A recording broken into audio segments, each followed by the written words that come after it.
ওই যাক তো ওখানে একটা বুড়ো রয়েছে, ওকে জিজ্ঞাসা করো।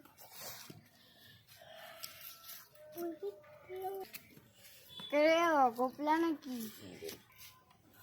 কেউ আমি তো গুপ গাইলো কিন্তু জলে খোঁজ করছিলাম। তা বলো, পুব গাছে জলের খোঁজ করতে এখানে এসছো?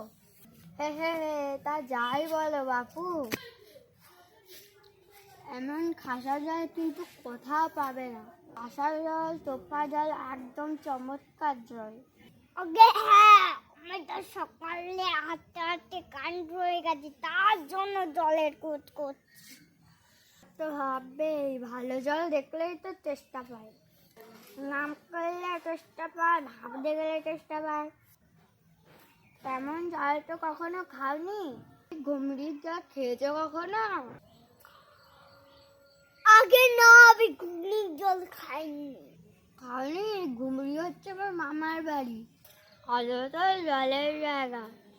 সেখানকার যে জল কি বলবো তোমায়। জল খেলাম, কলের জল, নদীর জল, ঝর্ণার জল, পুকুরের জল, কিন্তু মামা বাড়ির কুয়োর জল ঠিক এমনটি কোথাও পাইনি।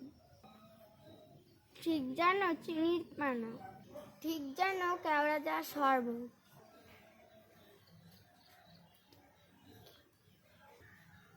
আপনার জল একদম মাথায় করে রাখুন। পাতা তো আমার জল একটু গলায় পড়লে চলবে। তাহলে বাপু তোমার গায়ে বসে জল খেলেই তো পারতে। 5 কোষ পথ হেঁটে জল খেতে আসে কি দরকার ছিল? যাহা এটা বললেই হলো এরকম কথা, আর ওরকম তাচ্ছিল্য করে বলার কি দরকার? আমাদের জল পছন্দ হয় না তো খেও না, ব্যাস। গায়ে পড়ে ওরকম নিন্দে করার দরকার কি? আমি ওরকম ভালোবাসি নে। হ্যাঁ, আবার চলে আসছি ফ্যাক্টরিতে। এখন যাবো।